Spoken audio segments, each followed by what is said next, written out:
estamos. Perfecto. Bien.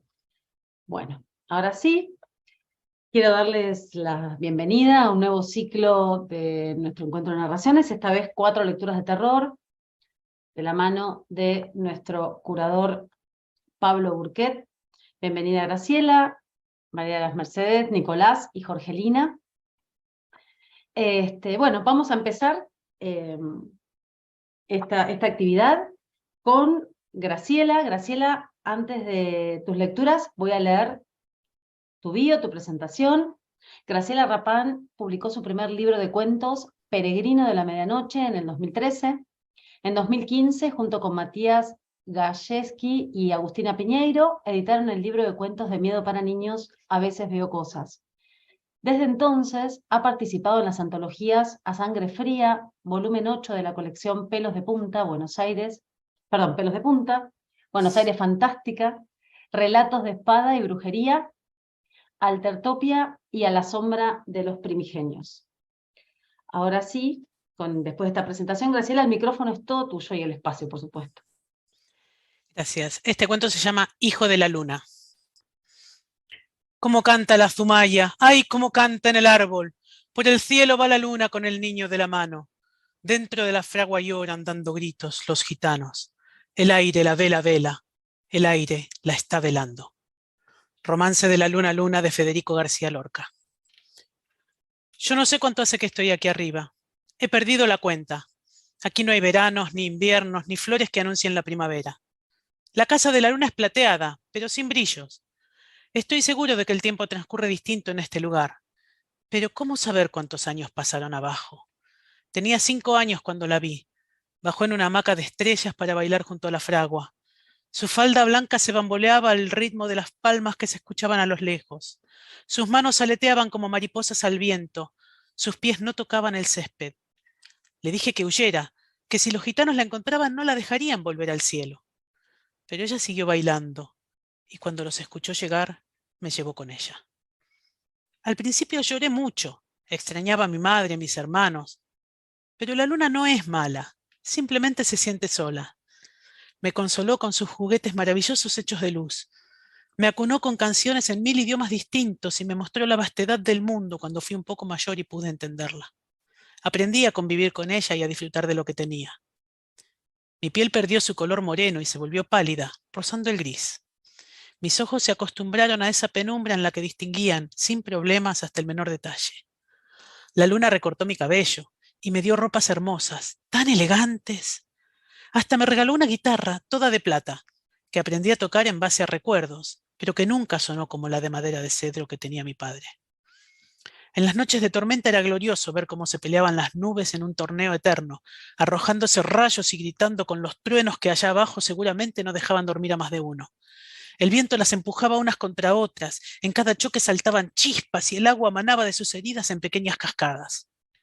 En cambio, las noches de lluvia mansa veía caer los hilos suaves que se deshacían en gotas antes de llegar, una caricia a la tierra como pidiendo perdón. Nunca supe por qué.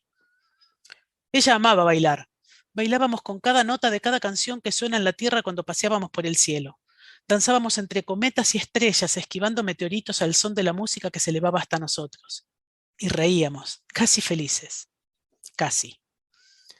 Pese al tiempo transcurrido, yo seguía extrañando a mi familia. Al ser un niño gitano no sabía nada de mapas ni de lugares, solo un vago recuerdo de que vivíamos en Andalucía. Pero no tenía idea de dónde quedaba Andalucía en el mundo, y la luna jamás me educó en ese sentido. Cuando pasábamos sobre cierta zona de la tierra, escuchaba acentos conocidos y canciones que recordaba haber oído en mi infancia. Sabía que ellos seguían allí, y quería volver a verlos, y le pedí regresar. Aproveché su semana de preparación, cuando la luz crece vuelta a vuelta. Es cuando está de mejor humor, descansada luego de ocultarse y con la excitación por volver a ser adorada por la humanidad. Eso la pone alegre. Por eso muestra su sonrisa al mundo. Así que luego de su despertar, hablé con ella y le expliqué mi añoranza por los afectos que había dejado atrás. Fue una larga discusión. Ella no quería saber nada, decía que ya no soy un ser humano y que no sobreviviría mucho tiempo abajo. Pero fui firme. Quería volver a ver a mis hermanos, mis padres, mis amigos, hasta mi perro. Y negociamos.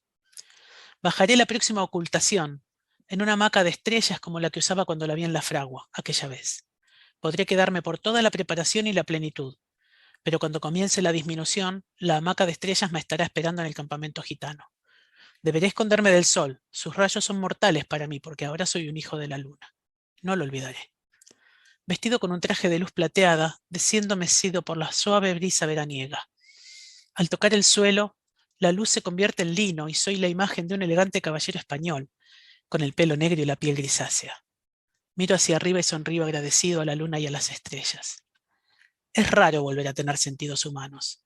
Me asalta un torbellino de sensaciones, el roce de la tela, el cuero que envuelve mis pies, el suelo debajo, la humedad en el aire de la noche, el cantar de los grillos y los sapos en el pasto, el perfume de las flores nocturnas y del estiércol que los caballos dejaron a su paso.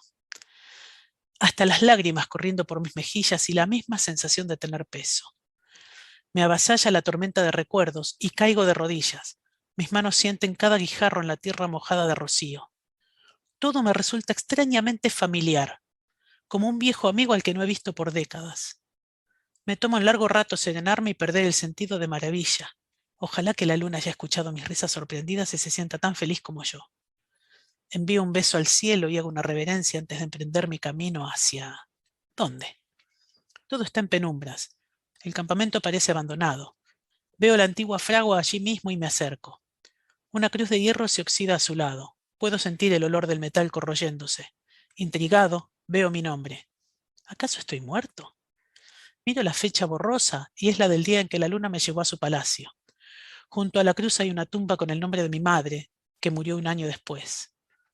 Lloro, consciente por primera vez del dolor que causó mi partida. Junto a algunas flores silvestres y las dejo mojando la lápida con mi llanto para pedirle perdón. La noche trae risas y música. Encamino mis pasos hacia allí. Las guitarras y las palmas son como las recuerdo. Los hombres y las mujeres taconean en un tablao improvisado, dejándose llevar por la melodía furiosa que el viento transporta más allá de los árboles que me esconden. La luz de la hoguera me encandila y me atemoriza. Recuerdo que ahora soy un hijo de la luna y debo alejarme del sol. Tomo aire. Lo siento entrar por mi nariz y perderse en mi cuerpo. Repito una y otra vez hasta que me calmo lo suficiente para acercarme. Parece una fiesta, un cumpleaños quizás. Hay una mesa con comida, carne, ensaladas, frutas. ¿Cuánto hace que no como comida real? Nunca tuve hambre arriba. Ahora me siento famélico. No conozco a nadie, pero igual golpeo las manos y me presento, hablando en calé, el idioma de los gitanos. Me miran con desconfianza. Mi piel gris y mi ropa elegante demuestran que no soy uno de ellos. Algunos hacen símbolos contra el mal de ojo con las manos. Las mujeres se persignan, los niños buscan la protección detrás de las faldas de sus madres. Sin embargo, las reglas de la hospitalidad los obligan a recibirme. Intento recordar frases y gestos, pero hasta me cuesta comprender la forma en que hablan. Ellos me escuchan y se miran, como si tampoco pudieran entender del todo mis palabras. Me ofrecen comida y tomo una pata de pollo, manchando de grasa mi traje elegante, y provoco tímidas risas. No tiene el sabor que recuerdo. En mi boca siento algo pastoso y desagradable, como ceniza. Lo termino por cortesía y pruebo con pan, luego con una manzana. Es inútil. Toda la comida me sabe igual. El vino que me dan tampoco tiene el sabor que debería tener. Me recuerda más a la leche de magnesia que mi madre me daba cuando estaba descompuesto, que al vino que con tanto placer bebía mi padre y que me daba de probar casi a escondidas. Me presentan algunos miembros de la tribu. La abuela que todos veneran tiene el nombre de mi hermana. ¿Cuánto tiempo estuve arriba? ¿Y por qué no estoy arrugado como ella? Luna, luna, luna, ¿cuántas respuestas me debes? No puedo decirles quién soy. No comprendo su vocabulario, no entiendo los aparatos que usan. Solo las guitarras y el tablao permanecen como cuando yo era niño. Pregunto por las tumbas en la fragua y se hace el silencio. Una guitarra comienza a acompañar un poema. La abuela cuenta la historia, mi historia, y vuelvo a llorar, conmovido, impotente. Quiero abrazarla, quiero decirle que no morí, pero sé que solo generaría pánico y me muerdo la lengua. Musito una disculpa y me siento a un costado con la cabeza baja, dejando que el campamento vuelva a su alegría interior. Al poco rato me olvidan y están bailando otra vez. El vino corre libremente, las botas pasan de mano en mano, de boca en boca, y se llenan una y otra vez. A medida que la noche avanza, los niños y los viejos duermen, y las risotadas se escuchan a lo lejos. Un roce, involuntario o no, desata la pelea. Las mujeres se apartan, los hombres sacan sus cuchillos y ruedan por el suelo. Salgo de mi sopor. No sé por qué, pero esto me despierta de una manera que jamás sospeché. Hay un olor en el aire. Sangre. Uno de los hombres clavó su faca en el otro, y el charco carmesí se extiende mientras todos corren, menos yo. Tengo hambre, y sé, sin duda, que la sangre no tendrá gusto a ceniza.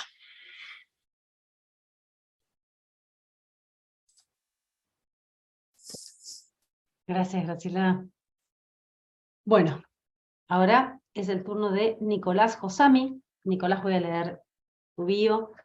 Nicolás Josami nació en Santa Rosa, La Pampa, en 1979. Es escritor, docente en los niveles medio, terciario y universitario, investigador, licenciado en Comunicación Social, licenciado en Letras Modernas y doctorando en Letras.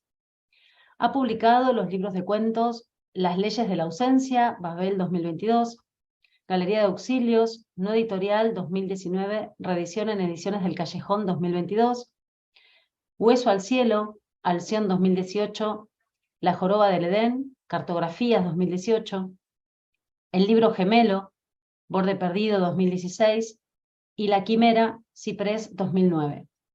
Colabora con reseñas y notas de opinión en los diarios Hoy Día Córdoba, de Córdoba, La Arena, de La Pampa, El Liberal, de Santiago del Estero, entre otros, y en revistas como Bife, de La Pampa, Barbaria, de Córdoba, El Ganso Negro, de La Rioja, La Papa, de Tucumán, Inbox, de La Rioja, Bicult, de Buenos Aires, entre otros. Ha dictado y dicta talleres de escritura y de escritura de invención. Bueno, ahora sí, con esta presentación, Nicolás, el espacio es tuyo. Bueno, buenas tardes, muchas gracias. Gracias, Pablo, por la invitación. Voy a compartirles un cuento del segundo libro, que se llama Seriado. Si afinamos la mirada, notarán algo que de tan evidente se vuelve insignificante. Todas las respiraciones humanas son parecidas. Sé que esto que digo es de poca o nula importancia, pero lo recuerdo porque así empezó la amenaza, el acecho, con la pureza de una exhalación. Fue en el ascensor, cuando el vecino nuevo me dejó entrar primero, con la cortesía que no tenían los otros, ya viejos inquilinos. No pasamos del saludo, no hablamos del clima, ni del trabajo, ni de nada. Esos escasos segundos de descenso vibraron al compás simultáneo de nuestros pulmones ansiosos de nicotina. La dependencia del registro civil es un lugar bastante intrascendente, por no decir decadente. Traspasar datos, alguna gestión con orden de importancia, ubicar firmas manuscritas. Para matar el tiempo, les busco alguna forma o silueta con cierto sentido para recordarla y armarle después algún cuento a Sabri antes de que se duerma. Esas inspecciones caligráficas son una fuente de inspiración para mí. Algunas parecen elefantes, otras ardillas, aunque la mayoría simula la estricta copia de un tornado que quiere empezar a barrerlo todo. No soy de negar favores, al menos cuando están al alcance de mi mano, y sobre todo cuando no interrumpen los capítulos de las series que vemos con Esther y que son nuestro lugar de encuentro. Aunque esa vez pusimos pausa, y mi señora decidió atender sin consultarme. El vecino nuevo había firmado la hoja pegada abajo, en la entrada del edificio, para notificarse de la reunión con el consorcio, pero venía a preguntar cuándo sería, ya que no tenía escrita la fecha. Se llamaba Ernesto. Esther le dijo cuándo sería la reunión y seguidamente le dio la mano para decirle que contara con nosotros para lo que necesitara. Terminamos de ver un poco más tarde el capítulo interrumpido de la anteúltima temporada, lo que hizo que me quedara el otro día un rato más en la cama. Cuando salí para el trabajo, apurado, demoré unos segundos en el ingreso del edificio al pasar la vista por la notificación que habíamos firmado los inquilinos para la reunión. El vecino tenía una firma bastante parecida a la mía, el símbolo del infinito acostado con un relámpago que lo partía al medio. Suelo enfermarme 2 o 3 veces al año, pero menos mal que existe Esther. Nunca se olvida de traerme el combo de pastillas, saquitos y sobres que me harán levantar rejuvenecido a los 2 días.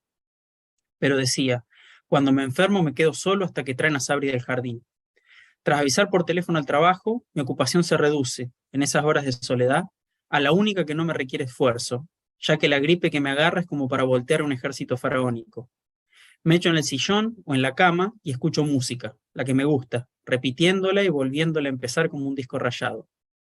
En la última recaída, días atrás, no necesité acomodar la selección preparada de Coldplay en la computadora porque desde al lado, en el departamento de Ernesto, se dejaba oír. Había ruido a platos y vasos, acompañados por los temas repetidos del primer disco de la banda inglesa. Apoyé el oído en la pared durante más de media hora, descalzo, y cuando noté que el recorrido de los temas era el que yo habría elegido, me acosté en silencio percibiendo mi atascada respiración. Tuve un sueño afiebrado. Era espectador y parte de la humanidad, y podía ver a la especie como una interminable sucesión de fichas de dominó, en las que cada uno ocupaba su estricto lugar. Esa imagen me tranquilizaba, pero al borde del bostezo, en el final de la pesadilla, las fichas comenzaban a caerse y a voltearse unas a otras. La reunión con el consorcio transcurrió más o menos como todas. Ernesto aportó lo justo, mi mujer renegó de los palieres, hubo quejas de otros inquilinos y promesas silenciosas. Contraviniendo lo dicho por el médico, decidí acompañar al vecino cuando salió a fumar. Nunca me había visto abrir una etiqueta. Que fumáramos la misma marca era un don momentáneo para los relevos del vicio compartido. Saqué uno de su etiqueta y luego él uno de la mía.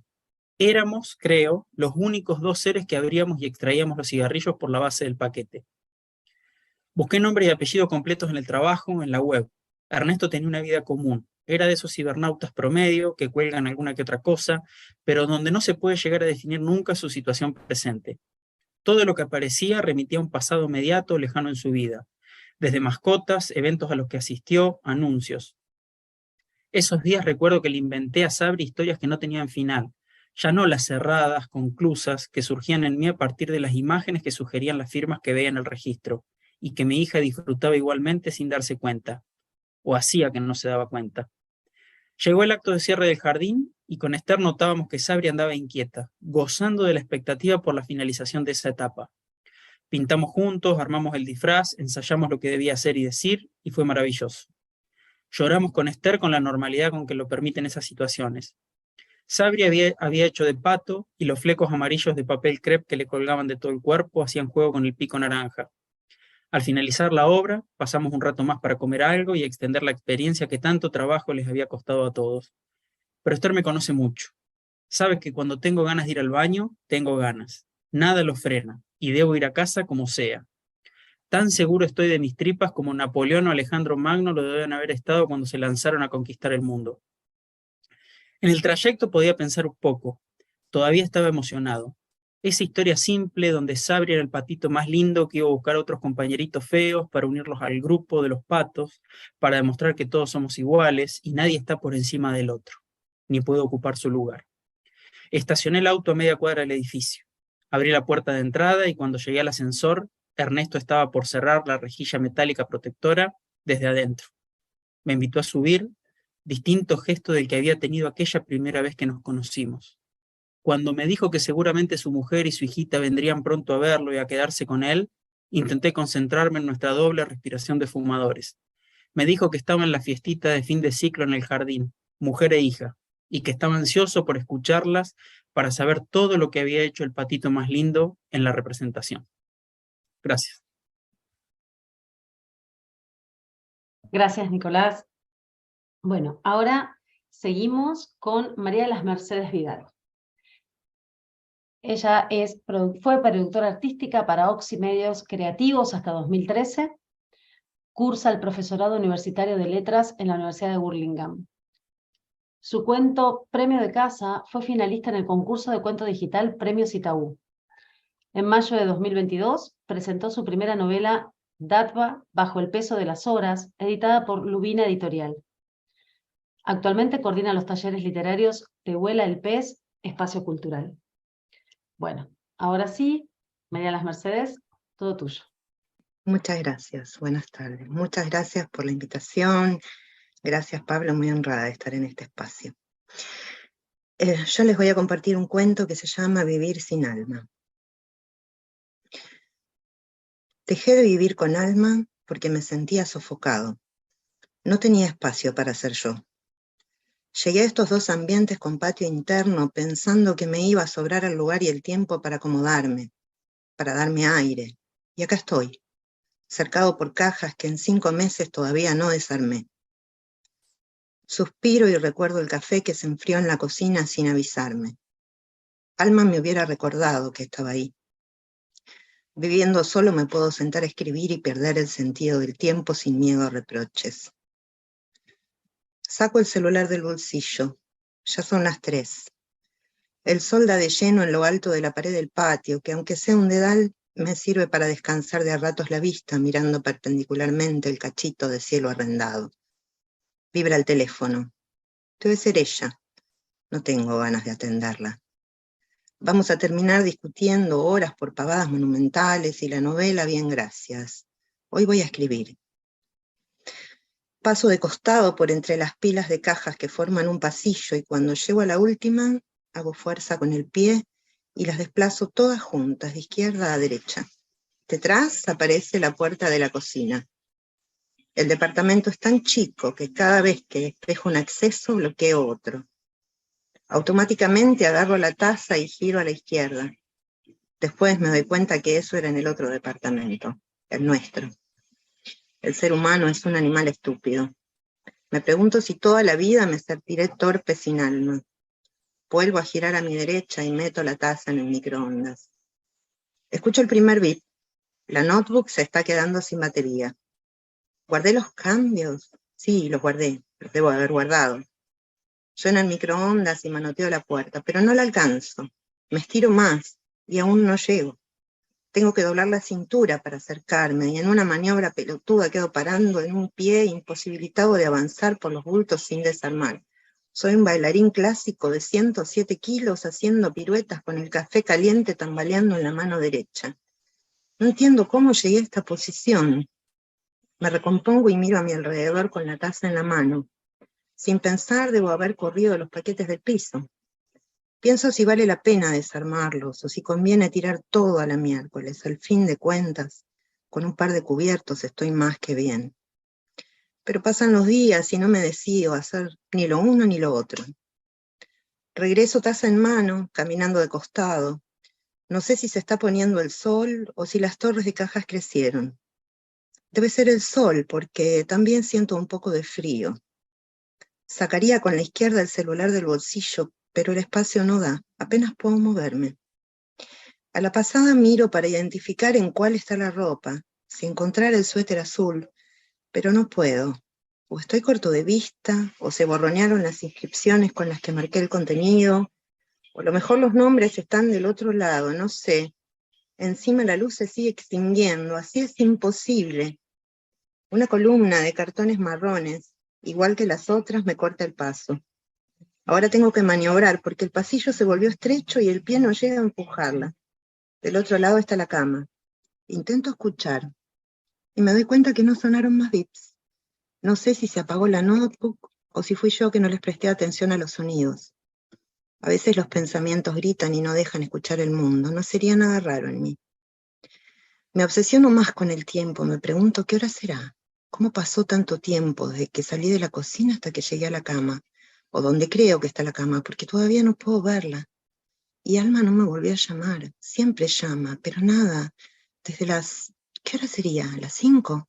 Desde las 5 nada, y ya es de noche. Intento correr la pila de adelante con el pie y no puedo. Está muy pesada, no se mueve ni un milímetro, está trabada. En el esfuerzo se me vuelca un poco de café nuevamente frío en la mano. Empiezo a dudar de cuánto tiempo caminé en ese pasillo. Tal vez solo me distraje. No era tan largo. Me quedé colgado, seguro. 3 horas colgado. Pensemos, me digo, si la cama está detrás, inmovilizando las cajas, es porque debo haber caminado al revés yendo hacia la cabecera cuando debía haber ido hacia el otro extremo. Si no puedo llegar al final de la cama, que es donde está la perilla de luz, conviene que siga el recorrido en reversa y regrese a la cocina, que está más despejada. Doy media vuelta apretándome y el cartón me roza los brazos. Está helado. Hay una especie de susurro, como si entrara viento, pero claro, no veo la ventana, porque ya está todo oscuro. El pasillo se volvió más angosto. Al ir corriendo cajas pasa eso, una cosa empuja a la otra y los caminos se desdibujan. Hago fuerza para pasar y sigo. Algo se desgarra, algo que está húmedo. Debo haber mojado el cartón con café en la pasada anterior.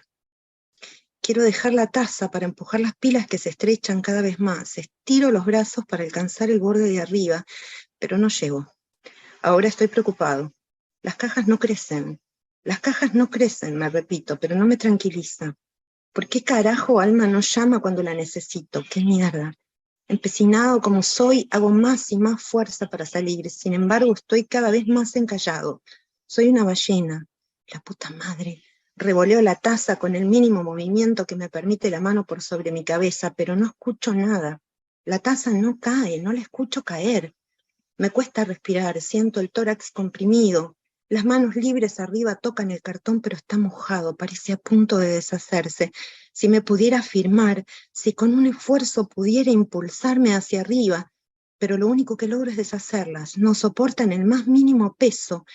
Hay algo como de barro o de no sé qué saliendo de las cajas empapadas, que se derrama por los agujeros que yo mismo provoqué y que me empiezan a chorrear en la cara. No puedo respirar, no puedo respirar. ¿Dónde estás, Alma? ¿Dónde estás? Pero ya no está mi alma cuando más la necesito.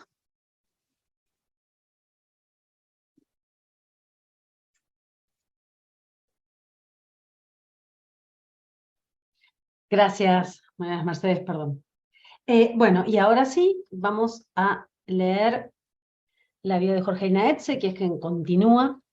Jorgelina nació en Lomas de Zamora, es cuentista y novelista argentina. Publicó No hay una sola forma de morir, Cuentos, Paso Borgo en 2013, Cuentos con todo, antología Zona Verde 2013, Cuentos de la Abadía de Carfax 4, antología Paso Borgo 2014, Cosas de chicos, novela finalista del premio Altazor de novela en Lima, en Perú. Perdón, sí. ¿Está bien? Bueno. Sí. Continúo. Gracias totales, antología de cuentos, tributo narrativo a Soda Stereo, Altazor 2017.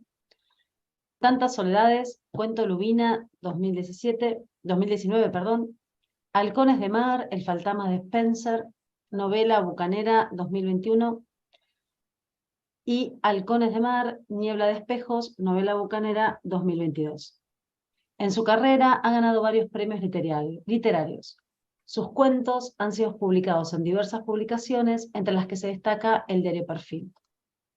Bueno, ahora sí, Jorgelina, todo tuyo el espacio. Bueno, gracias. Gracias. Bueno, gracias a Pablo por la convocatoria. Las uvas de Severino Roldán. A Roldán le costó reconocer a quien se acercaba hasta su casa. Lo vio aparecer entre la polvadera rojiza que el viento levantaba en el camino. Bajo el sol, luciendo como un espejismo, con el nudo de la corbata flojo, las mangas de la camisa remangadas y el saco al hombro, el abogado no parecía un abogado. ¿Cómo le va, Roldán?, dijo al llegar junto a la casa. Extrañado de verlo por acá. Roldán gozaba al verlo así, fatigado. Por eso no lo invitó a pasar. Ni siquiera le ofreció un vaso de agua. Es que si Mahoma no viene a la montaña... El hombre se secó el sudor de la frente con la manga de su camisa. Déjese de estupideces, ¿a qué vino? La última vez no quedamos en buenos términos, pero usted sigue siendo mi cliente y vaya al grano. Vine a cuidar sus intereses y también los míos. Usted es mi mejor cliente, no voy a dejar que cometa semejante error. El error fue contratarlo a usted, sugerirme que le regale mi mercadería a los que me roban. El letrado miró hacia la plantación y se espantó una mosca que zumbaba frente a su nariz. Roldán continuó. El rumor de las plantas envenenadas le va a ocasionar más perjuicios que otra cosa. Algunos de sus clientes podrían asustarse y dejar de comprar. También podrían caer infecciones y... ¿Y a usted quién le dijo que solo es un rumor? Vamos, es imposible que usted haya hecho algo así. Si yo se lo explico, usted no lo va a entender. Roldán levantó los hombros como quitándole importancia al hecho de que entendiera o no. Este pueblo tiene sus modos, tradiciones que personas como usted no entenderían. Explíqueme. No, solo digamos que las plantas no están envenenadas en el sentido estricto de la palabra, pero quien las robe sufrirá las consecuencias. No lo entiendo. El abogado sacudió la cabeza. Mejor dicho, entiendo para qué hizo circular el rumor, pero no entiendo lo que me quiere decir. No importa. Roldán sonrió intrigante. Si alguien se atreve a robarme, usted entenderá. Y alguien se atrevió. Matías Blanco y otros chicos del pueblo susurraban agazapados junto al alambrado. Ya le dije que no pasa nada. Matías hablaba con firmeza. Quiero un racimo de uvas y me las voy a comer. Y si este viejo no me las regala, entonces se las voy a robar como hice siempre. Pero nene, están envenenadas. ¿Qué envenenadas ni qué mierda? Matías escurrió entre los alambres y se acercó a una de las vides más cercanas al perímetro. En la noche clara, el rocío brillaba sobre las uvas y les daba un aspecto vítreo. Matías se tomó el tiempo necesario eligiendo el mejor racimo, el más suculento y apetitoso. Envenenadas, susurró como restando la importancia al rumor. Al encontrar el racimo que buscaba, lo cortó de la planta. Sintió la suavidad de la fruta entre sus dedos y percibió su aroma dulce y sutil. No pudo resistirse a probar. La uva le explotó dentro de la boca y su delicioso jugo se deslizó por su garganta. No esperó a terminar de saborearla. Inmediatamente se comió otra. Pero esta vez no le supo igual. Nunca se enteró a qué le supo. Antes de que su mente pudiera reconocer ese extraño sabor, Matías había caído muerto.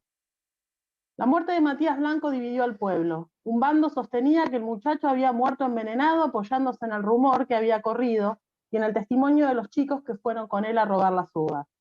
Otros, la minoría, acordaban con el médico. El chico había muerto por una reacción alérgica, anafiláctica, había dicho el doctor. Las numerosas picaduras en sus manos no me dejan dudas. Mientras arrancaba las uvas fue atacado por algún insecto y fue esto y no la fruta lo que acabó con la vida de Matías Blanco. El resultado de la autopsia lo confirmó. Y así, a pesar de lo que la mayoría creía, se declaró que la muerte del chico no había sido causada por la fruta de Severino Roldán, quien quedó libre de culpa y cargo.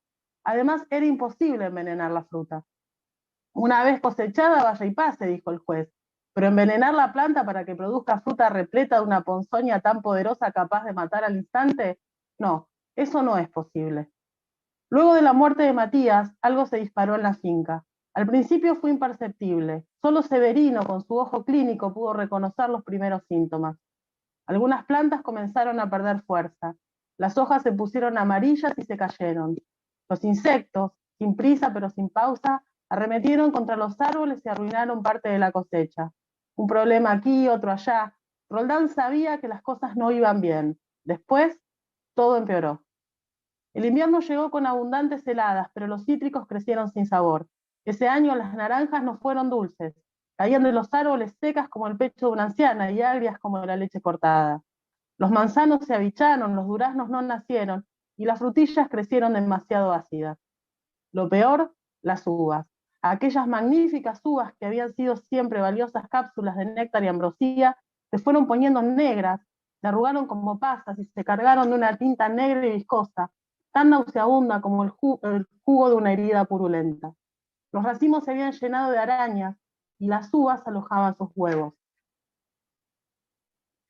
Severino no entendía por qué esa tierra generosa que solo había producido dulces manjares ahora lo castigaba con esto. Él no había hecho nada malo, ¿o sí? En el fondo de su corazón mezquino, Roldán guardaba esa respuesta, pero no se enfrentaría a ella. Además, él conocía su tierra mejor que nadie y podía hacerla producir otra vez. El clima benévolo, con suficientes lluvias y el sol adecuado, no podía ser el problema.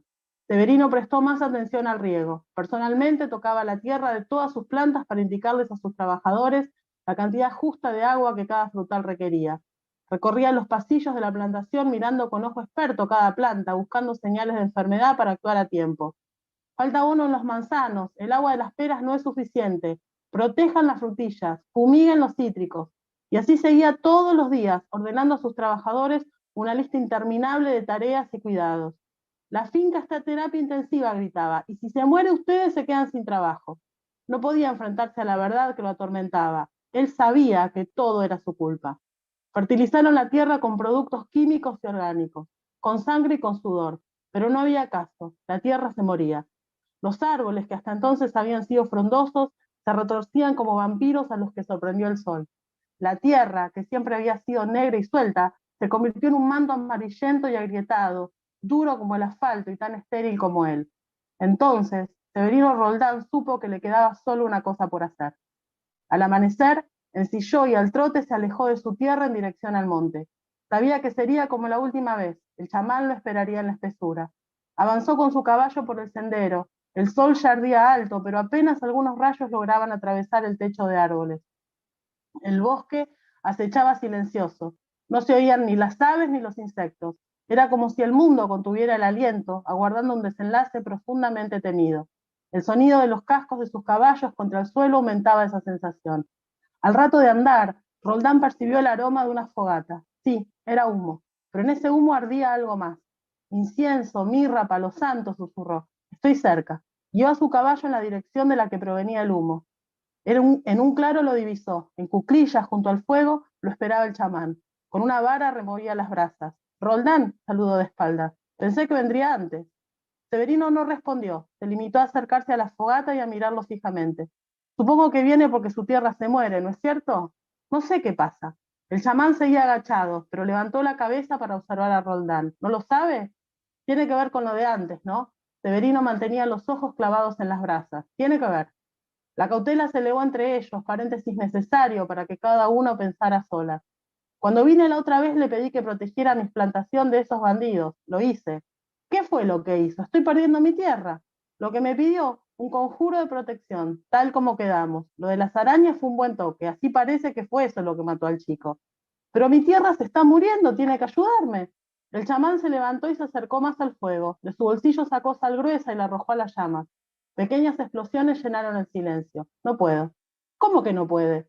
Yo hice el conjuro, solo eso, pero el castigo que me pidió fue desproporcionado para el crimen.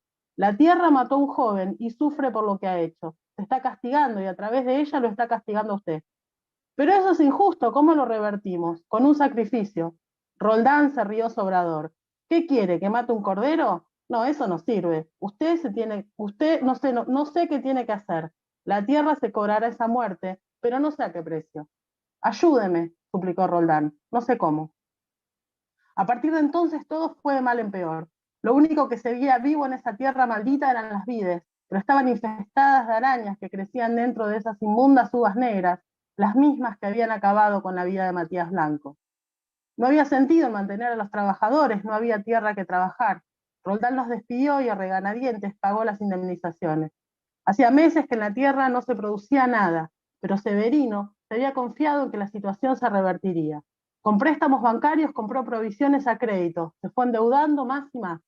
Y así, la gruesa fortuna que había logrado acumular finalmente desapareció.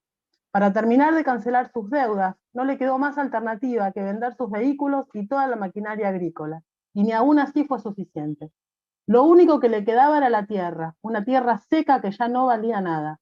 Los pequeños chacareros que nunca habían logrado despegar del piso, aplastados bajo el pie de Roldán, finalmente progresaron y gracias a ellos, el pueblo no se vio afectado por la pérdida de la finca. El abogado también lo abandonó, Roldán ya no le podía pagar, ya no era su mejor cliente. Junto con su fortuna, Roldán perdió su poder, y el pueblo, que le había obedecido por miedo, finalmente le dio la espalda. Y así fue que Severino Roldán se convirtió en un desterrado en su tierra. Nadie le ofreció ayuda ni se acercó a socorrerlo. No tenía dinero, así que no podía comprar nada, ni siquiera comida. Como su tierra no servía, sembrar era impensable. Su pozo se había secado y la alacena hacía mucho tiempo que solo guardaba telas de araña. La única alternativa para comer era robar, pero no caería en esa trampa. Le pasaría lo mismo que le había pasado al chico blanco. Roldán perdía el juicio obsesionado con la idea de que en su tierra algo crecería. Su tierra lo iba a perdonar, pero los días pasaban y la tierra seguía muerta. Lentamente, Roldán se fue consumiendo hasta transformarse en un anciano débil y acabado. Poco a poco fue perdiendo la noción de lo que era real y de lo que no. Confundía el presente con el pasado y durante largos periodos de tiempo se quedaba contemplando la majestuosa finca que ya no crecía allí. Y así fue que una tarde, perforado de hambre y enloquecido de sed, añorando lo que una vez había sido, pero sin una pizca de remordimiento por lo que había hecho, creyó ver una vid, una maravillosa vid sana y cargada de aquellas magníficas uvas rosadas, y sin pensarlo ni una vez, tan rápido como pudo, fue junto a aquella planta. Se le hacía agua a la boca de solo recordar el sabor de la fruta, y se regocijaba pensando en que recuperaría su tierra, y cuando fuera poderoso otra vez, todos los que ahora lo habían abandonado lo pagarían. Y arrancó un racimo, no sintió las picaduras, tampoco pudo identificar el sabor de aquellas uvas. Antes de que su mente lo reconociera, su cabeza golpeó contra la tierra dura. De su mano sin vida cayó un racimo de uvas negras, y en el mismo instante en que tocaron el suelo, justo antes de que Roldán cerrara los ojos para siempre, vio cómo un brote tierno surgía de la tierra. Gracias. Gracias, Jorgelina. Bueno, ahora sí, como es costumbre, vamos a dar espacio a un conversatorio. Y lo quiero inaugurar preguntándote, Pablo, que nos cuentes por qué seleccionaste para este encuentro a estos escritores. Así que ahora sí el espacio es todo tuyo. Bueno, muchas gracias. Como siempre decimos acá, el terror como género tiene un concepto, o es un concepto muy hospitalario, porque puede albergar desde el slasher de los 80, Jason, a Freddy Krueger, puede albergar a los fantasmas, puede albergar a los zombies, a los vampiros, al terror sobrenatural, etcétera, etcétera, etcétera. Y justamente elegí estos 4 colegas, primero porque son excelentes escritores y mejores narradores, porque ustedes se dieron cuenta que además de leer, nos narraron, nos contaron estos cuentos, haciendo aquello que el chamán, que por ahí estaba en el cuento de Hole, hacía, la bruja, la hechicera, de convocar al clan, a la tribu, para contarle una historia que tenía un doble propósito: entretener, pero enseñar mediante el miedo. Y fíjense ustedes que cada uno de nuestros 4 compañeros leyó un cuento que podría, a mi manera de ver, y más que pía sospecha de por dónde podría ser catalogado. Yo tengo una amiga, una doctora en letras en filología, dicen en España, por la Universidad de Granada, que dice que los argentinos, siempre que leemos un libro o un cuento o algo, lo emparentamos con algún otro autor, y ella lo ve como algo disvalioso. Y yo le digo, no, pero para nosotros es por demás de valioso. Yo, por ejemplo, en el cuento que nos leyó Grace, no podía dejar de pensar o representarme este niño de 5 devuelto por la luna o a la época, digamos, o al estado actual de las cosas, como aquel moreno de verde luna que era Antoñito el Camborio en el romancero gitano de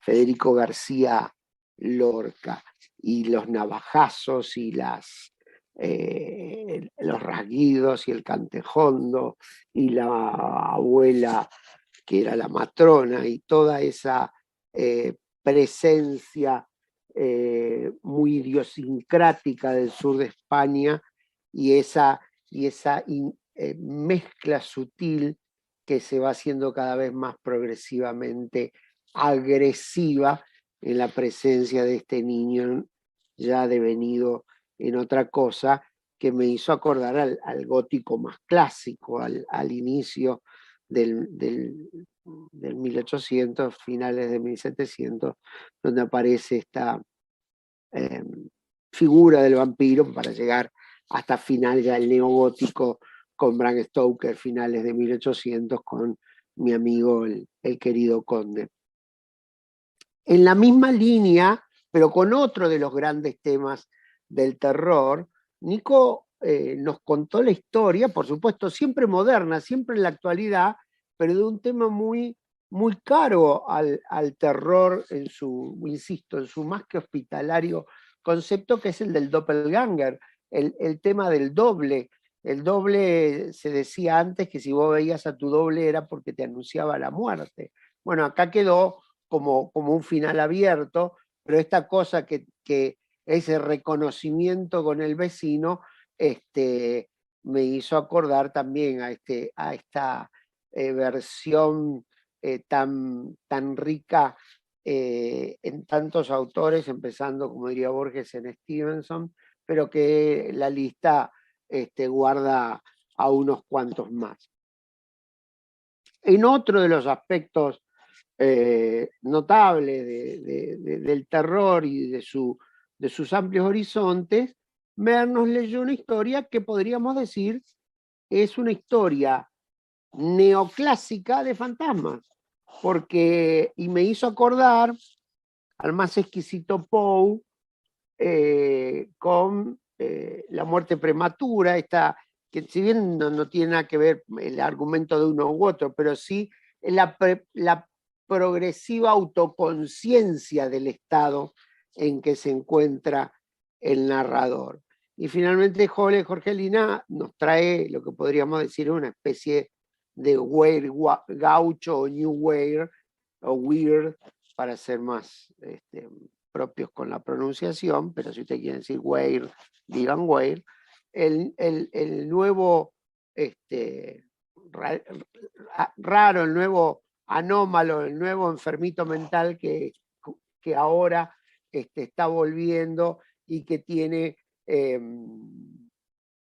muchos cultores en la actualidad, y en el caso concreto del cuento que nos leyó, me hizo acordar el famoso erial maldito del cuento El color que cayó del cielo, de nada menos que Lovecraft, con ese nombre que quedó para siempre en la traducción, una de las mejores traducciones que hay al castellano, y tanto que le quedó el título El color que cayó del cielo, que hizo Pepe Bianco. Como ustedes verán, nuestros escritores, nuestros colegas, han sido más que, primero, generosos en proponernos estas historias que hablan de este terror que, como decía Freud, convierte lo familiar en no familiar, convierte lo cotidiano en extraño, este extrañamiento de lo cotidiano que es precisamente la idea del ominoso.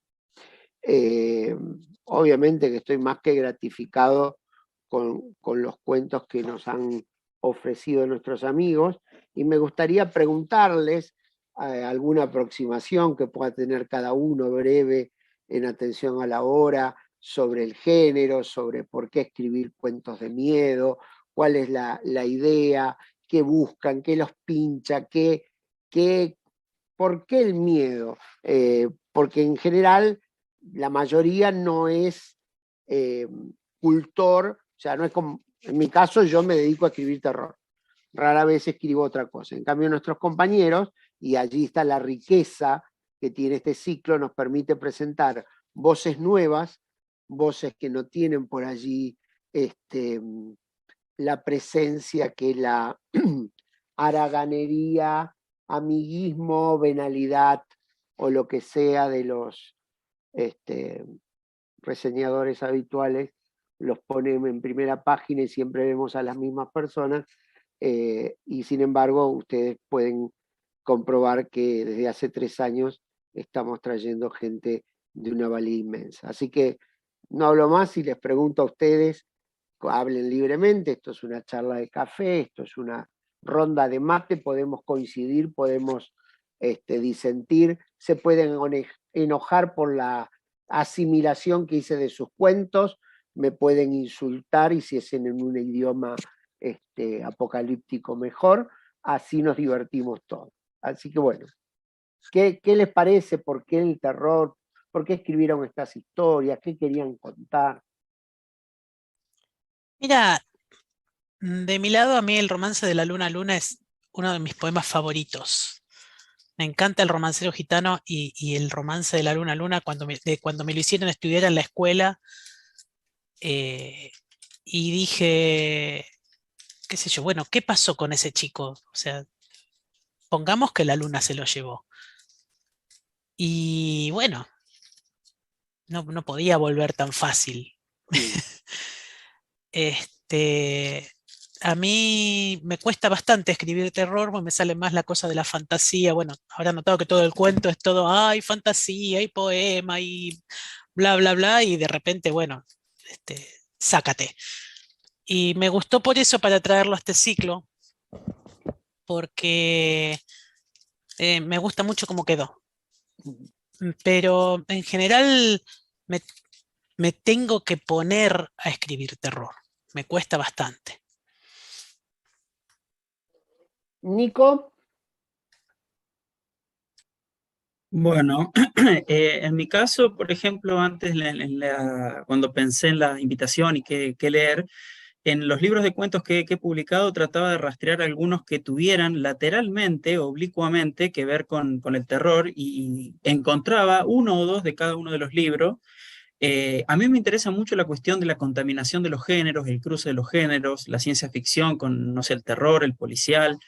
He escrito también, por ejemplo, policial tipo gauchesco, que se viene haciendo también, pero en mi caso es como que prima la idea, no lo pienso como un texto quizás de terror, y específicamente en este, que vos muy bien, Pablo, aclaraste y señalaste, lo pensé, me parece, este es un cuento de hace muchos años ya, en esta idea no solo del doble, sino pensar con las redes, la tecnología y demás, que si bien no aparece tanto en el cuento, el anonimato, ¿no? Esta idea también de serializarse, de ser serializado, de tener tantos perfiles, de desaparecer, ¿no? Entonces también ese doble surgió la idea, como estas fichas de dominó que aparecen ahí van cayendo, y que uno puede completamente reemplazar a otro tipo de código de barra, que está también muy asociado, si se quiere, un poquitito a la ciencia ficción y demás, que somos una especie de número.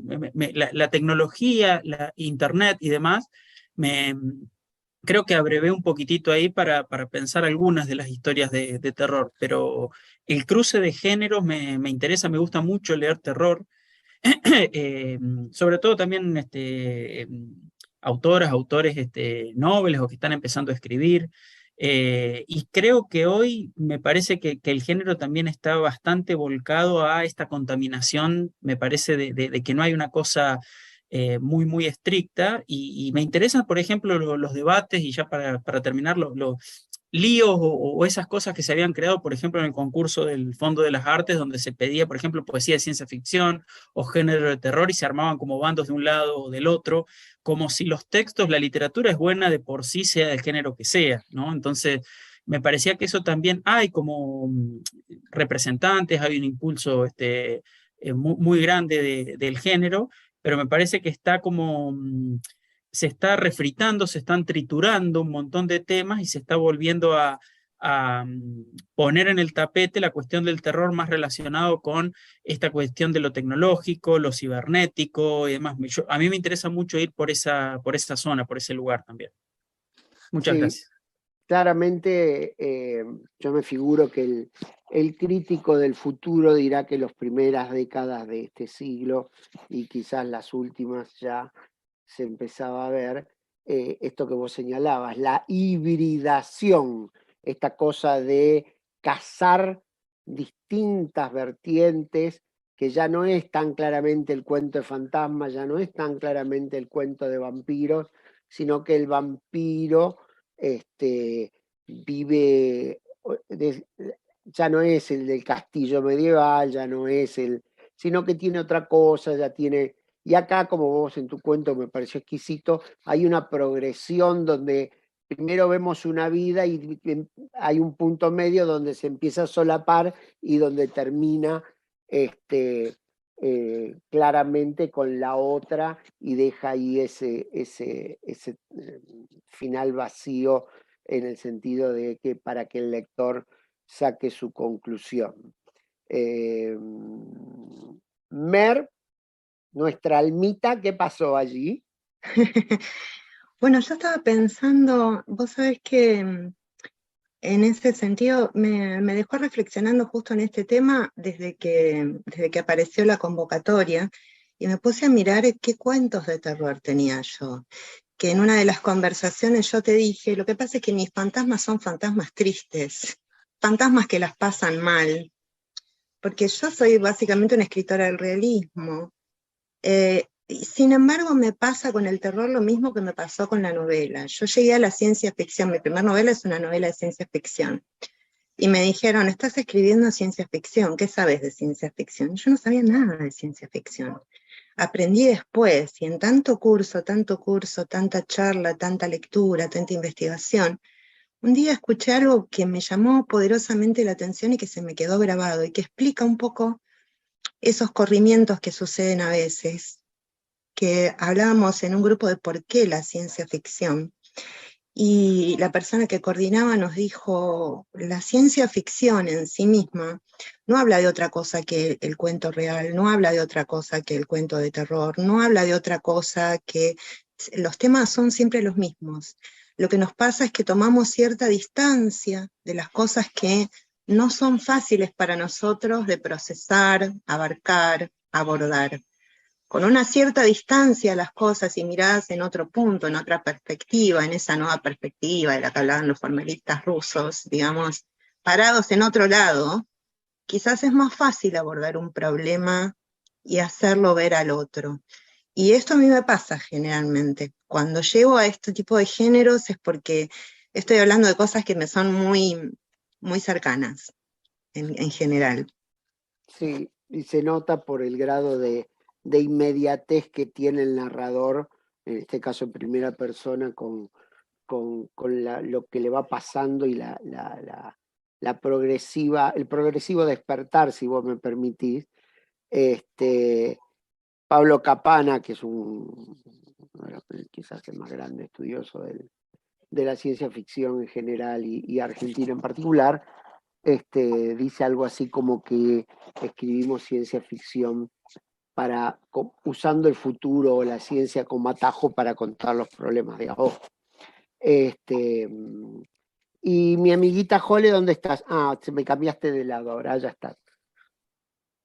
Abrí el micrófono. Ahí está. Estoy en la penumbra porque tengo lejos la luz. Entonces me quedé acá como... Dale, Sandro de América, dale. Penumbra. Penumbra. Bueno, es acorde a la temática, la penumbra. Sí. Bueno, yo llego al terror, en realidad, bueno, yo tampoco no me considero una escritora de terror ni del género, pero es como que a veces el miedo se me impone, ¿no? Y una de las cosas que más miedo me causan es saber que el miedo no está en el castillo de Drácula allá lejos, sino que el miedo está acá adentro. El miedo está en lo cotidiano, en la rutina, en lo que nos pasa todos los días. Y coincido con Mer en esto que decía de que es un modo de llegar a algo, ¿no? Creo que el género en general, no el terror nada más, digamos, cualquier género me parece que tiene la virtud de a veces permitirnos decir cosas o expresar cosas que desde el realismo o lo más costumbrista a veces es más difícil. Y por esto creo que en algunos de mis cuentos lo sobrevuelo, porque yo no creo que yo escriba terror realmente, pero sí sobrevuelo a veces el género. Y desde ahí me interesa contar. Fíjense una cosa, yo siempre, bueno, después de 3 años he invitado ya no sé a cuántos escritores, algunos han repetido, pero cuando invito a alguien así como ustedes, que yo sé que no son del palo propiamente, porque tampoco, a ver, los que escribimos terror puro somos una tribu, lo bueno es que somos tribus que se van mezclando, entonces nos conocemos de distintos lados y podemos inventar. Pero lo que yo les decía, esto de que el formalista argentino del segunda mitad del siglo XXI va a decir que nuestra forma de escribir, tanto ciencia ficción como terror, se ha vuelto esto que señalaba Nicolás, ¿no? Una hibridación, un solapamiento, ya no hay líneas nítidas que demarcan y ya la cosa se va mezclando, esto del auge ahora del Weird Gaucho. Yo escribí mi tesis de Salamanca donde me tenía que lucir, pero yo no iba a renegar de mi adscripción al género, entonces escribí una tesis donde obviamente era una novela, donde vampiros chinos aparecían en un pueblito en el límite entre San Luis Y Córdoba, un pueblito con toda su idiosincrasia casi del siglo pasado. Y los vampiros chinos que son de una realidad totalmente extraña. Y ahí se produce ese solapamiento, porque sucede en la actualidad, y tanto como cada uno de los cuentos que ustedes hicieron, por ahí el del gitanillo no tiene tiempo, o por lo menos a mí no me pareció que fuera... que se pueda precisar en una época, corregime Grace si me equivoco, pero en general todas las historias fueron contemporáneas, con más o menos 5 años, 10, 15, pero pudimos reconocer el paisaje, no es que bajaba una nave extraterrestre o que venía una invasión de alienígenas ancestrales vampíricos, no, era lo de todos los días que, como bien decía recién Jorgelina, es esto para el lado para donde está rumbeando el terror, ¿no? El terror, sobre todo a finales de los 60, cambia el concepto del terror. Hasta los 60, el terror, que aparte venía como cosa alicaída, como cosa más de gente poco ilustrada, de novelita baratieri, de papel barato, con 3 novelas que son El bebé de Rosemary, El otro y El exorcista. Esas 3 novelas cambian para siempre, y abren la puerta obviamente de Stephen King, para siempre el concepto de terror, porque hasta ese momento el terror siempre venía de afuera, era un King Kong gigante, era un extraterrestre gigante, era un vampiro malo, era un fantasma. Ahora el terror estaba dentro nuestro y se metía con quien no se debería meter, que eran nuestros hijos, nuestros hermanos. Es decir, el terror dejaba de ser externo y se volvía más que doméstico, se volvía familiar. Y creo que a partir de ahí, finales de los 70, se empieza con un Stephen King que va por el lado de lo recontra cotidiano que se va enraneciendo, un Clive Barker, en fin, el finado Peter Straub ahora hace poquito, todos ellos van en ese sentido, ya no hay límites, ya no hay... Entonces cuando alguien me dice, no, pero yo no escribo terror, buscar algún cuento tenés que tener que asuste, aunque sea que te asuste a vos, o que sea la reacción que te generó un susto tuyo. Bueno, eso es el terror hoy. El terror personal, íntimo, el terror familiar, el terror cotidiano, que se vuelve terror. Y para no aburrir más a nuestros... Una cosita puedo agregar, Pablo, pero faltaba más.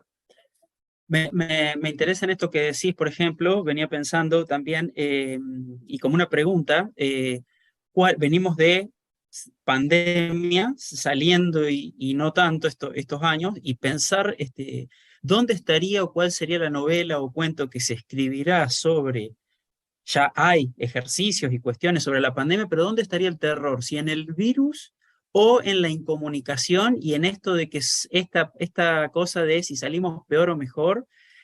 ¿Dónde está el terror? En que nos reconocemos como humanos que importa más el dinero de un medicamento, o por ejemplo, de una vacuna, que el curarse todos. O sea, ¿el terror está en el virus o el terror está en reconocernos como especie que estamos solos o que no nos importa el otro, supongamos, ¿no? Posverdad mediante y todo eso. Me parece que ese también es un ejercicio interesante para ver dónde va a estar el terror íntimo en ese caso, y la cuestión de la incomunicación, la soledad también, ¿no? Me parece que eso también es una cosa, y del tener todo disponible, no hay lugar para perder nada, ¿no? Tener siempre todo el dato, la cuestión, está todo tan a la mano, pero a su vez estamos tan incomunicados que bueno, lo pensaba en base a esto que decías, la pregunta de cuál será esa novela de la pandemia o cuento de la pandemia. Si la escribo yo va a ser El hombre lobo del hombre, porque es quizás uno de mis chinches, ¿no?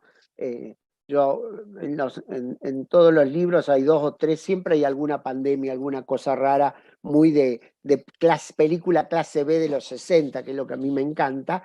Y yo digo, bueno, ¿y ahora qué escribo? Porque la realidad me asaltó los temas pero creo que sí, a mí lo que me interesa, sin perjuicio de todas estas cosas que vos señalabas, cada uno tiene una chincha, una forma de aproximarse a lo que escribe, y en este caso la preocupación mía es el hombre como lobo del hombre, ¿no? Esta cosa del papá que no pudo ir a ver a su niña, de la niña que se murió muerta, mira, escúchame a mí, se murió acostada en el piso de un hospital porque nadie la recibió, en fin, todo lo que ya sabemos, la gente apropiándose de las vacunas que no le correspondía, en fin, bueno, un montón de cosas acá y en todos lados, no me refiero únicamente a nuestro país.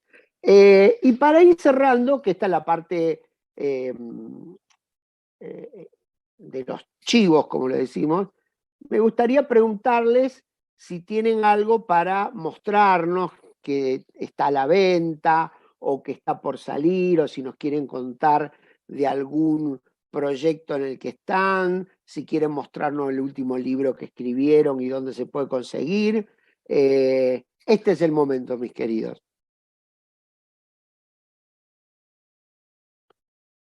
Vamos, muestren. Bueno, la verdad es que mis libros se consiguen en Mercado Libre, Peregrino de la Medianoche, A la sombra de los primigenios, A veces veo cosas. Esos tres están en Mercado Libre. El viernes voy a narrar un cuento de terror también en un evento cerca de Callao y Córdoba. Es un evento que comienza a las 5 de la tarde. Yo calculo que voy a llegar alrededor de las 6. 6:30 en el Mercado San Nicolás, Córdoba 1750. Eso es de entrada libre y gratuita. Va a haber varios autores leyendo sus cuentos, igual que acá, pero presencial. Y bueno, sí, y ahí vamos a estar varios. Bueno, desde ya están todos invitados, entonces de vuelta. Dirección y horario, Grace. Córdoba 1750, de 17:30 a 21 va a haber gente leyendo cuentos. Calculo, como yo tengo que trabajar, voy a llegar alrededor de las 18:30. Perfecto. En el patio de comidas creo que vamos a estar. Muy, muy bien. Muchas gracias, joven. ¿Quién más? ¿Alguien que nos quiera mostrar su librito que tenga por allí? Bueno, aprovecho yo y les muestro la novela de la que les hablé, que es Datua, que la editamos por Lubina Editorial, que confiaron en mí, que me puso muy orgullosa la confianza que depositó la editorial en mí. Y es una novela que extrañamente también habla de una pandemia, pero en vez de que la gente se muera, en este caso hay otro problema que también es un problema. La gente no se muere más, que genera un problema nuevo, adicional. Así que es una novela bastante interesante que da un buen espacio para los debates filosóficos sobre la vida y la muerte, hasta dónde necesitamos la muerte para seguir vivos, ¿no? Un tema holocbeano, ¿no? Yo quiero rescatar el tema de este espacio, como hablábamos antes de empezar, que es un espacio original, diferente, rescatar y agradecer muchísimo que me hayan incluido en este espacio que abre un camino diferente, incluyendo, digamos, tomando, así como hay una mezcla que nombraba Nicolás de estudios y de discursos, digo, darle un sí grande a todos los medios para la difusión de la lectura, de la escritura, y poder insertarnos dentro de las culturas jóvenes y nacientes que están haciendo uso de todas las plataformas existentes para llegar a absorber y difundir lectura. Entonces, ser parte de eso, lo agradezco muchísimo de corazón. Vos fíjate, si cuando organizamos todo esto, el día X, qué sé yo, 25 de marzo, era el primer encuentro que le íbamos a hacer en la biblioteca de la legislatura tan hermosa que un día antes decretan ¿cómo se llama? El aislamiento obligatorio. Al diablo con la presencialidad, pero lo que sí me consta es que fuimos compañía para mucha gente. Y esto que vos decís de sumar canales, de olvidarnos del canal tradicional, del papel, del diario, no porque no sea importante, pero sí porque hoy tenemos, como me dijo el director una vez, con toda la furia en el salón de la biblioteca de la legislatura se sientan 50 personas, supongamos que llenáramos con 50 personas. En una noche que se sube el evento a YouTube, ya hay por lo menos 60, 70 u 80 personas que lo miraron. Es fascinante, es una cosa verdaderamente riquísima, como bien puntualizaba Mer. Nico, ¿tenés algo para mostrarnos, vendernos? Justo acá, no, acá no tengo los libros guardados, no los tengo acá en la mesa, pero sí lo que quiero, Pablo y chicas, es decir que son muy importantes estos espacios. Vuelvo a renovar el agradecimiento. Yo soy, acá me sale un poquito el profe, una especie de militante de la lectura por placer, la lectura literaria, y que un lector también, un escucha, un espectador se forma, ¿no? Uno no es por generación espontánea. Entonces me parece que estas cosas, las narraciones, este tipo de espacios también, todos esos canales hay que profundizarlos, continuarlos, seguirlos, tratar de encontrar eso. Y yo quiero mencionar, mis libros, algunos se consiguen por Mercado Libre, otros están en librería. Yo estoy en Córdoba, soy de La Pampa, estoy en Córdoba, laburo en La Rioja, soy como de un poco de distintos lugares. Se consiguen algunos en Mercado Libre. En Buenos Aires debe estar el de Alción, que es Hueso al Cielo, son todos de cuento, pero quiero mencionar las editoriales también. Yo he publicado y me interesa publicar siempre en editoriales diferentes. Por ejemplo, la primera que ya no existe más, que es Ciprés, es el libro La Quimera, de hace mucho tiempo, pero otras que vienen funcionando y muy bien y tienen algunos libros en otros lugares, es Borde Perdido, de ahí es El Brillo Gemelo, de donde leí el cuento. Cartografías, que es una editorial de Río Cuarto, con gente que son escritores también y hacen cosas muy interesantes. Bueno, Alción, que es una de las más conocidas acá en Córdoba tiene una proyección bastante muy importante. Babel, en el que saqué el anteúltimo, Las leyes de la ausencia, editorial Babel, y primero Galería de Auxilios, que es el libro de microrelatos, lo hicimos con unos escritores que nos reunimos, a mí me invitaron, que se llama No Editorial justamente, porque lo hacíamos y era como tracción a sangre, llevábamos los libros nosotros. Esa es toda otra historia también de la circulación de los libros. Y ahora se va a reeditar y se va a presentar en la Feria del Libro, Galería de Auxilios, pero ahora por Ediciones del Callejón, que es otra editorial de acá de Córdoba. ¿No? Pero me parece muy importante también darle ese espacio, ese lugar a las nuevas escrituras, las nuevas generaciones y también la lectura, ¿no? Y formar lectores sobre todo, ¿no? Sin ellos lo nuestro no serviría de prácticamente nada. Así que gracias también, Pablo y chicas. No, bueno, muchas gracias a vos también. A este espacio hemos hecho fechas con todos cordobeses, todos santafesinos, hicimos veladas internacionales con gente en Colombia, Perú, en Chile, en Miami, en Uruguay, porque la idea es esa, ¿no? De gente del sur, generar un espacio de diálogo para mostrar, pero también para interrelacionar lo que estamos haciendo, que se parece bastante, no importa lo que estemos haciendo. Lo que estamos haciendo es difundiendo, generando cultura. Y nuestra señorita Jorgelina Etze, ¿qué tenés para contarnos? Bueno, un poco retomando todos los hilos, ¿no? En esto de que hay que están buenos los espacios y que uno agradece tener estos espacios. También ser conscientes que, digamos, en el ámbito literario en el que nos movemos, donde a veces es tan chico todo, a veces los espacios los tiene que generar uno, ¿no? Empezar a buscar los espacios y hacer esos espacios. Y bueno, a mí me pasó que yo decía antes que a mí me gusta el género, y yo hace muchos años que estoy trabajando, además de mis cuentos, ¿no? Yo escribo aventuras, y en las editoriales no encontré espacio para publicar aventuras. Y entonces mandaba mis manuscritos a un lugar y a otro, y era no hay espacio para esto, no hay espacio para esto, hasta que llegué a alguien que me dijo, ¿y qué vas a hacer? ¿No? O sea, vas a dejar de tener un trabajo en el que estás invirtiendo tu esfuerzo desde hace 15 años porque no hay editorial.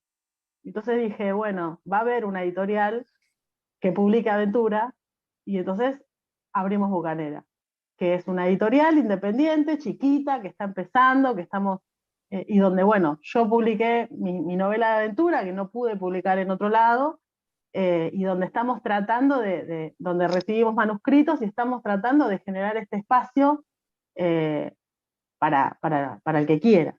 Para los que quieran mandarnos manuscritos, serán muy bienvenidos. Porque los espacios hay que crearlos. Y estar en todos los que uno pueda, pero si no está el espacio, y bueno, hagámoslo. Excelente. ¿No? Excelente, excelente. Bueno, ha pasado una nueva velada, siempre agradeciendo a los compañeros de técnica que hacen posible este momento de tertulia, de amable tertulia, como decía mi abuelo Pepe. Les agradezco muchísimo, me han encantado las lecturas, realmente la rompieron, Grace, Nico, Mer, Jole, la verdad que muy agradecido yo, una felicidad tenerlos. Esto es lo que ustedes dicen, uno tiene la obligación de generar espacios, ustedes han visto, yo algunos los invité poniendo un cartel en el moderno, ¿cómo se llama?, de corcho, que son los grupos de WhatsApp donde estamos juntos.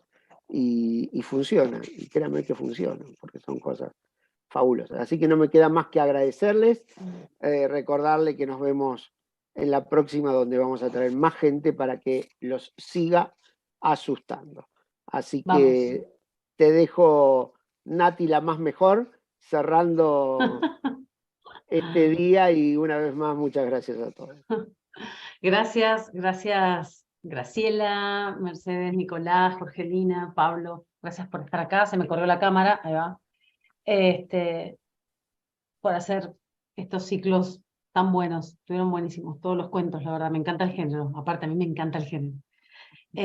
También vuelvo a agradecer al área técnica, a Sistemas, que si no, no estaría sucediendo esto básicamente, y a todo el Departamento de Acción Cultural, que hace posible también, está en la producción de toda esta actividad. Así que bueno, sin más, decirles que es un placer y nos estamos viendo dentro de 2 meses, ¿no? Más o menos. La última del año. La última del año, exacto, para cerrar. Abrimos, cerramos. Así que bueno, nos estamos volviendo a ver, muchas gracias. Y muchas gracias a ustedes por la oportunidad. Sí, y quiero invitar a todos los que ven la actividad, este ciclo, invitarlos a que los puedan seguir y chusmear las redes para tener más info también de ustedes. Bueno, muchas gracias. Ahora sí, Gracias. nos despedimos. Gracias, gente. Chao, chao. Suerte.